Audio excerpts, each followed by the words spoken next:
I was told that Kent is starting a new institute in Florence for international students exclusively. Is that correct? It is, absolutely. Okay. Why do you think this institution is needed? Okay, it's needed for many reasons. Reason number one, because it's one of the many strategies we are implementing to... Wait, let me close the door because Okay. I feel more comfortable and I think better.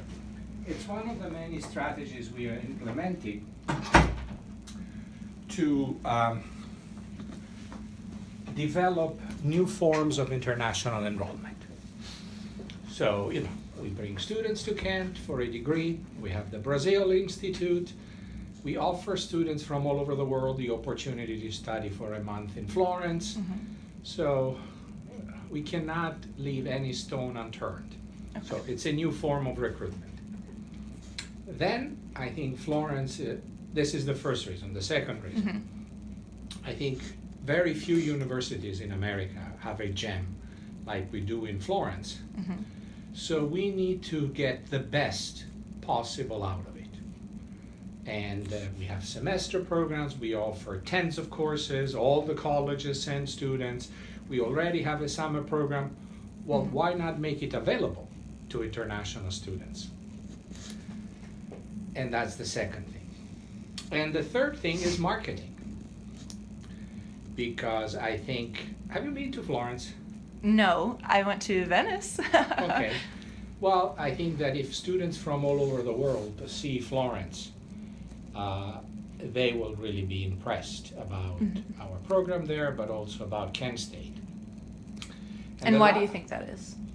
Because Florence is a beautiful city, Mm-hmm. and students interested in art and the humanities find in Florence a natural destination, because we have an absolutely outstanding facility, and we are one of the top 3 to 5 best American programs in Italy.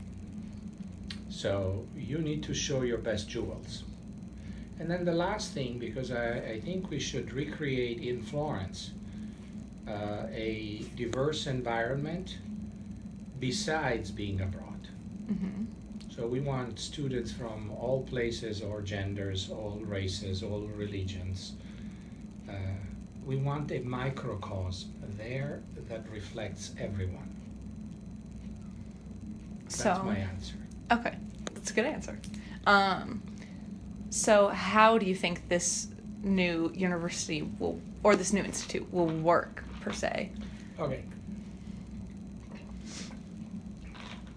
We already did the how do you say, laid the foundations, because Okay. we have the curriculum defined, the classes. Okay, so it's going to be the same as for American students?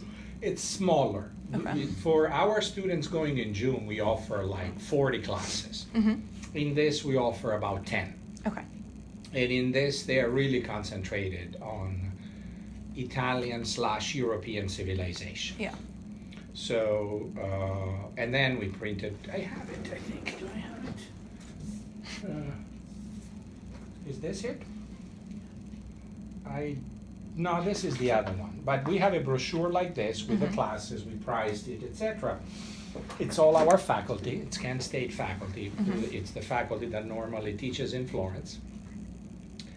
And it's a combination of studying, living on their own in Italy, and traveling throughout Italy. So we want to offer to international students the same as domestic. But we are recently having a discussion that I think we should have,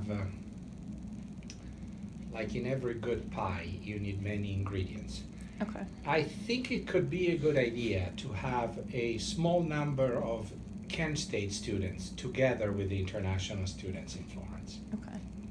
So, I don't know, maybe 10%, whatever. Because I think that it's also,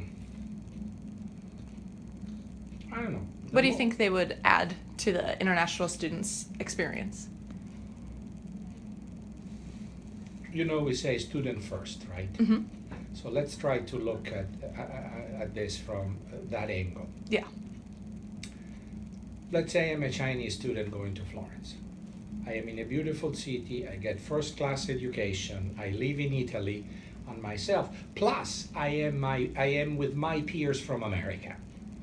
You get a lot of different ingredients. Yeah. You see it from your perspective. You go to Florence, you're American, you are in Florence, great education, plus you have students from Korea, Brazil. Isn't that the ideal environment to have your mind breathe a little bit? That's what I want. Cool. We need to create environments where students' minds breathe. We live in a world where we don't do that very much. Me too. Okay. Yeah. Well, that's very interesting. So what kind of students internationally does this institute hope to attract? Not just we know who we'll have already. Oh, okay. So there will be a small number of students from Brazil, from our partner institute. By the way, but the other thing, the faculty is international because we have our Florence faculty.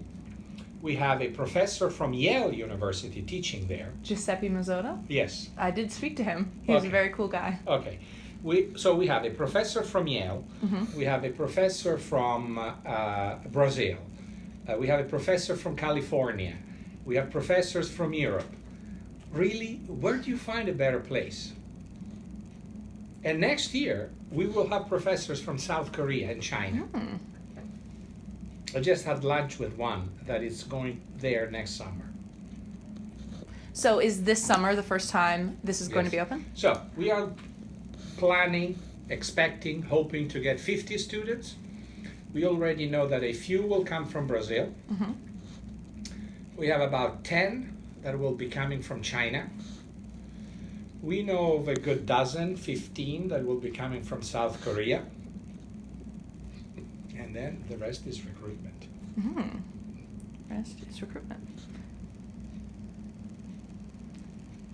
Well, that's pretty cool. Is the inclusion of Kent State students something that the facilitators of this initiative are talking about right now and considering for this summer, or probably later down the road? I don't even know if I should have brought it up because I had this doubt myself recently, and nothing has been decided yet. Yeah. But you know, why would it hurt? And it can only benefit our students and international students. So yeah, we'll see. We'll see. I think we'll end up allowing a few domestic students to be part of the mix. Okay. Why do you think some international students would choose this institute over, say, coming to study abroad in America, at the Kent campus? Do you really want to know? Yes, I do. Because Europeans have a...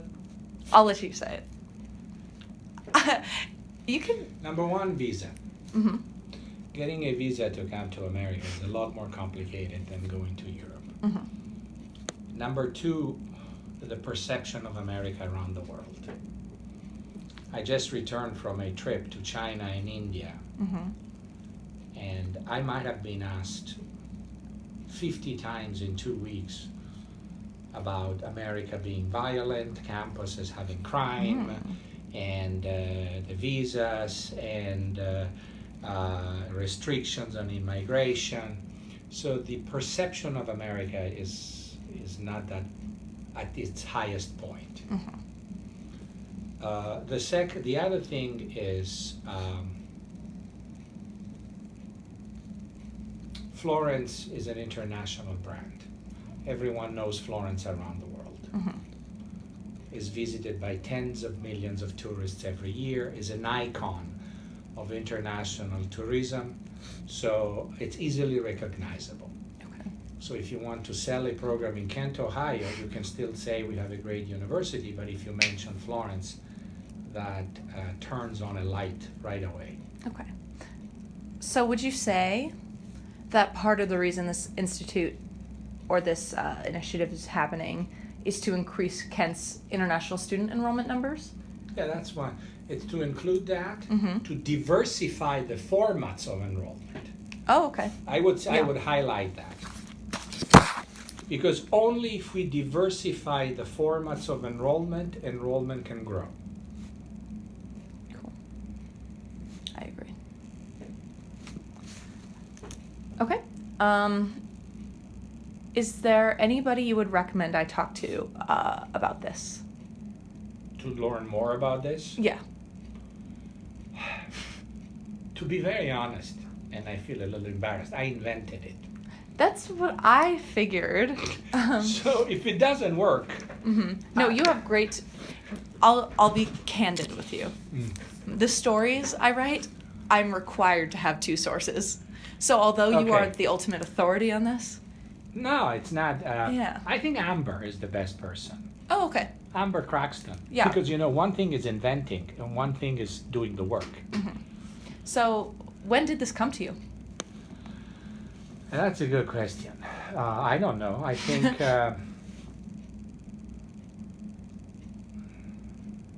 right before the summer break. And then there is another reason. We have this tremendous facility in Florence, and we did nothing with it in the month of July. What's the purpose of paying rent if nothing happens there in July?